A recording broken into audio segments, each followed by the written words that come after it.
Hello' guys, যোৱাকালি যে মই আইতা এগৰাকী ঘৰলৈ চৌকা মুচি দিব গৈছিলোঁ।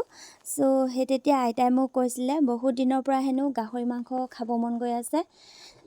আইতাৰ কোনোৱে নাই, সেইবাবে খাব মন গ'লেও নাপায়, নিজেও যাব নোৱাৰে যিহেতু খোজকাঢ়ি। সেইবাবে ঠিক তাকে আজিৰ দিনটোতে আমাৰ গাঁৱত লোকেল বজাৰ সৰু সুৰাকৈ বহে। তাতে মই ৰাতিপুৱা গৈ চব্জিও বজাৰ কৰিলোঁ আৰু লগতে গাহৰি মাংসও হাফ কিলো লৈ আহিলোঁ। এতিয়া মই সৰিয়হ শাকৰ লগত বনাই এতিয়া আইতাৰ ঘৰত। ভোক লাগিছে চাগে ন?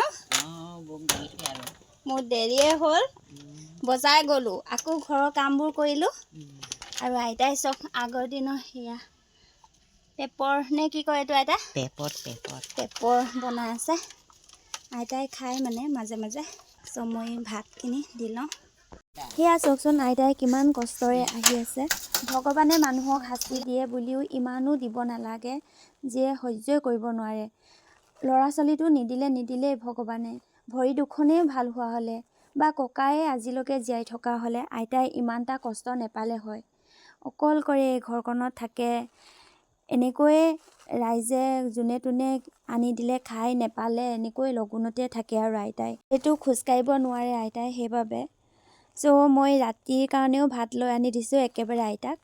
সেয়া মই ভগাই দিলোঁ। এইটো আইতাক ঢাকি ৰাখি দিম, সেইটোৱে হৈ যাব আইতাৰ কাৰণে। এইটো হৈ যাব ন আইতা? হ'ব।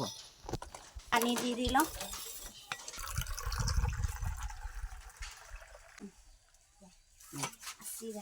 এতিয়া সেয়া আইতাই ভাত খাব লৈছে আৰু।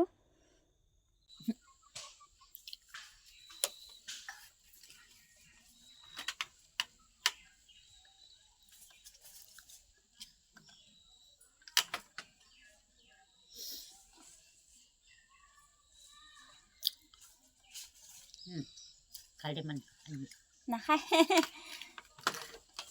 donnok dah. Aku misi donna mah. Aku mak dia misi lima apa nalen tiek dah.